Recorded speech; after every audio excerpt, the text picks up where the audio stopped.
Je suis surexcité. Oui, oui, oui, oui, oui, oui, oui. Mesdames et messieurs, je suis trop heureux de faire cette vidéo parce que je l'attendais depuis très longtemps. Nous sommes le mercredi 12 avril, il est pas loin des 23h30 et en fait, je voulais pas attendre demain pour faire cette vidéo, je voulais attendre de suite. Donc ça se peut que cette vidéo se termine à 3-4h du matin, comme ça, juste comme ça. Et vous savez quoi? Je m'en fous, mais complètement. Car aujourd'hui, mesdames et messieurs, je vais changer de PC. Alors vous méprenez un petit peu, je vais pas réellement changer de PC. Et ce que vous avez vu dans le titre n'est pas faux non plus. Déjà, 2 PC dans un seul PC, est-ce que c'est faisable? Évidemment que oui, sinon je vous ferai pas cette vidéo, voilà. Le boîtier de mon PC gaming, c'est un boîtier de la marque NZXT que beaucoup de monde connaissent. Et donc j'ai enfin décidé de changer le boîtier pour un boîtier qui puisse contenir 2 configurations à l'intérieur. Quoi? 2 configurations à l'intérieur? Mais il doit être énorme. Et ben, pas autant que ça. Car il fait la même taille en hauteur que mon PC. Par contre, la largeur est un peu plus grande. Mais vous allez comprendre aussi pourquoi quand je vais vous le montrer. Je vous avais déjà présenté lors d'une vidéo mon PC gaming. Il m'avait coûté plus de 4000 boules et ça, aïe, ça fait mal. Et donc avec le boîtier que j'ai acheté, j'avais envie déjà de refaire des streams avec un double PC. Sauf que avoir mon PC de jeu et mon PC de stream, ça prenait beaucoup trop de place. Et donc j'ai découvert grâce à FNK Hardware, que je vous invite à regarder parce que c'est vraiment bien ce qu'il fait. Et dans une vidéo, il avait montré ce boîtier où on pouvait mettre 2 configurations à l'intérieur. Et bon, je pense que je vais vous le montrer. Hop, ah. Et voici le NeoCube V2. Incroyable. Alors, le seul endroit où j'ai pu le trouver, c'était sur... Alors, il n'était pas dans Amazon Canada, ni Amazon Amérique, ni Canada Computer. Il était nulle part, sauf sur Newegg. Regardez comment il est beau, mais c'est incroyable. Alors, la différence de ce boîtier vers les autres boîtiers, c'est que vous ne pouvez pas mettre de ventilateur à l'avant parce qu'il se met sur le côté. Vous pouvez mettre 3 autres ventilateurs en bas et 3 autres ventilateurs en haut, ou alors un water cooling. Et donc, en gros, ça peut avoir jusqu'à 9 ventilateurs. Et ça, c'est plutôt sympa. J'ai réussi à enlever le devant. Hop les. Et en plus, ce que j'aime avec ce boîtier, c'est qu'il est entièrement blanc. Contrairement à mon autre boîtier qui était juste blanc sur les côtés, mais à l'intérieur, tout était noir. Donc voilà, là, tout est enlevé, tout est beau. Et on peut encore enlever le top pour l'arrière. On enlève une autre barre en haut. Et on enlève le côté ici. Par contre, n'empêche, le verre trempé, il est très solide. Hein. 4 mm d'épaisseur, quand même assez gros. Et le métal est très très solide. Hein. Et donc, voici l'arrière. Donc là, ici, vous avez le cache-câble. Là, vous pourrez mettre les ventilateurs, enfin plutôt dans la façade avant. Là, il y aura tous les ventilateurs. Ici, vous pouvez mettre le power supply et surtout. Et donc, ici, vous pouvez mettre votre deuxième configuration en micro ITX. Par contre, hein, vous pouvez pas mettre un autre ATX. Mais en tout cas, vous pouvez. Par contre, il se mettra à l'envers. Car ici, c'est là où on mettra la seconde carte graphique. Et ici, c'est là où on mettra la plaque IO Shield. La plaque arrière de la carte mère, dans le fond. Et donc, c'est-à-dire que ce boîtier-là, vous pourrez faire boîtier de jeu et de streaming. C'est ce que je comptais faire. Donc, ça va être un double PC. Dans un seul PC. Moi, personnellement, je trouve ça formidable et ça fait un moment que je voulais l'acheter honnêtement, mais j'avais pas vraiment l'argent, etc. Mais là, je me suis dit, vas-y, achète-le. Vous avez plein de vis et de serre-câbles. Bon, ça, c'est normal. Et vous allez voir aussi qu'à l'avant, il y aura un petit liseré RGB. Alors, vous avez 2 versions de NeoCube. Vous avez cette version ici avec juste un liseré RGB et vous avez une version type miroir. C'est-à-dire qu'il y a un liseré RGB autour de l'avant, mais par contre, ça va se refléter vu que c'est un effet miroir. Vous avez la plaque anti-poussière qui était aussi fixée tout en dessous. J'ai super hâte qu'il soit terminé. Évidemment, j'ai déjà tous les composants que j'ai besoin. Évidemment, vous vous doutez bien, pour mon nouveau PC, je n'allais pas acheter juste le boîtier. Car en plus, oui, j'ai acheté 9 ventilateurs de la marque Thermalright. Ce sont les TLC12 CWS, qui j'avais trouvé ça à une vingtaine de dollars à peu près sur Amazon. Et j'ai eu de très beaux commentaires, je les ai pas encore testés, mais par contre on va pouvoir les tester. Oh, j'imagine trop dans ce boîtier le full RGB qu'il y aura. Oh là là là là là là, j'ai hâte. J'ai hâte. Évidemment, ce n'est pas la seule chose que j'ai pris non plus. Vu que j'ai toujours voulu avoir un PC full white, j'ai pris des extensions de câbles blanc et noir. Parce que au bout d'un moment, il faut de la couleur, pas que du blanc, aussi du noir. Et bah de toute façon, moi j'adore. Hein. J'adore les couleurs blanc et noir ensemble, c'est vraiment top. Donc voilà, c'est ce que j'ai pris aussi pour le PC. Des petites extensions de câbles qui m'ont coûté environ le paquet m'a coûté 24 $ environ sur Amazon. Et j'avais vraiment hâte de tester ça. Et le dernier pour la fin, ceci. Donc c'est un ami qui me l'a donné, c'est pour mettre sa carte graphique à la verticale. Enfin, à l'horizontale, mais verticalement. Bref, qu'on voit les ventilateurs devant. Et écoutez, j'ai jamais testé ça parce que je pouvais pas tester ça sur mon boîtier. Mais je me suis dit que ça va aller là et que ça va être très joli. Et il y a un moment, j'avais fait un PC à 460 $ où justement quelqu'un m'avait donné plein d'affaires pour que je puisse les vendre. Et dans cette affaire, il y avait ce water cooling. C'est le water cooling de la marque MSI qui a un très bon water cooling. Mais le truc, c'est que mon water cooling de la marque Corsair était beaucoup plus beau. Sauf que c'est un water cooling 2 ventilateurs et non 3 ventilateurs. Je vais pas vous mentir, si je mets genre, par exemple juste 2 ventilateurs au-dessus puis un autre ventilateur, je trouve que ça allait pas vraiment faire beau, honnêtement. Et je me suis dit, bah écoute, le but c'est qu'il soit performant et mon PC a besoin d'être performant. Donc, écoutez, qu'il soit bien refroidi. Je me suis dit j'allais prendre celui-ci qui est un excellent water cooling, hein, honnêtement vraiment un excellent water cooling. Et du coup je vais lui mettre les 3 ventilateurs, je vais mettre les ventilateurs Thermalright. C'est dommage parce que du coup le water cooling de Corsair je le trouve extrêmement beau, et si je l'achetais en neuf, triple fan et même full white, ça coûte extrêmement cher et honnêtement c'est pas ce que je voulais. Donc je me suis dit je vais aller nettoyer un peu celui-ci parce qu'il a quand même été utilisé beaucoup et il y a beaucoup de poussière, donc ça je le nettoierai. Et je vais remettre de la pâte thermique, etc. Puis il y a les fixations qui sont déjà dedans. Donc je me suis dit, vas-y, let's go. Tous les composants que j'utiliserai pas de mon ancien PC, je les utiliserai pour vendre un PC. Je mettrai des composants de PC là-dedans, puis je le vendrai. Voilà, et franchement, mon water cooling, je l'adore. Il est tellement beau, tellement beau.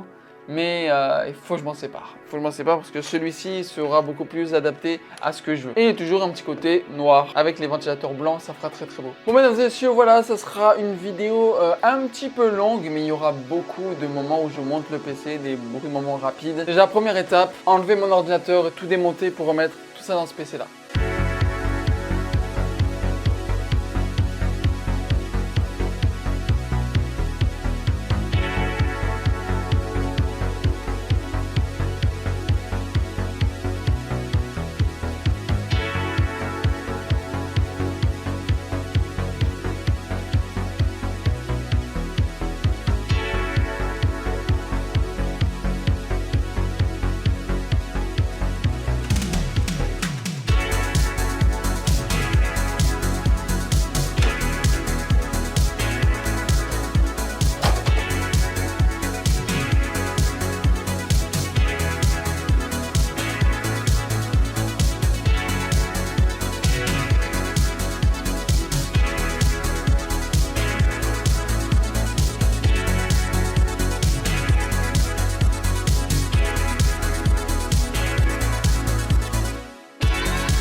Et voilà, tout l'ordinateur est enfin démonté. Maintenant, il ne manque plus qu'à faire le montage.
c'est enfin terminé. Il est 1h53 et j'ai enfin terminé le PC. Déjà, voilà déjà à quoi ressemble le PC. Je le trouve très très beau. Alors, il y a des petites remarques à faire. Déjà, il est extrêmement lourd. Vous voyez ici pour la carte graphique, en haut, il y a un côté blanc. Là, il y a un côté blanc. Là, il y a un côté blanc. Et en fait, j'avais pas assez de câbles. Du coup, l'autre sera un côté noir parce que normalement, il y a 3 branchements et je n'en avais que 2 en blanc. C'est pas mal ceux qui étaient en blanc. Ah, j'ai hâte de voir les ventilateurs tourner. À tout moment, j'ai fait quelque chose qu'il fallait pas. À tout moment, rien ne peut fonctionner. Mais écoutez, je propose qu'on le lance. On appuie sur le bouton en arrière. La carte mère s'allume. Pour l'instant, la carte mère est bien branchée. Allez, c'est parti. 3, 2, 1. Oh là là. Oh là là. Oh là là.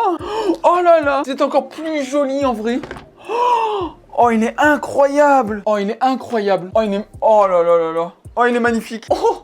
Attendez, je vais éteindre un petit peu. Waouh. Ok, le liseré RGB, il est ici, sur le côté. Oh non, non, non, il est vraiment beau. Ça, c'est mon PC. Ça, c'est mon PC, mais il est magnifique. Hop, c'est sûr, avec toute cette lumière, vous voyez pas, mais c'est extrêmement beau. Donc évidemment, les couleurs, je pourrais les changer. Je les ai toutes branchées sur la carte mère. Donc du coup, je pourrais les changer directement via Armoury Crate. Même le water cooling, je le trouve super beau. Oh, je suis trop content. Oh, il est magnifique. Il est magnifique. En tout cas, je vous ai pas menti. On peut bien mettre une deuxième config là-dedans.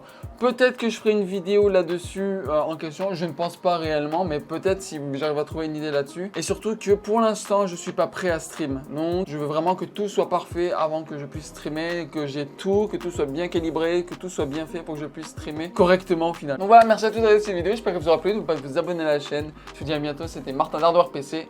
Ciao.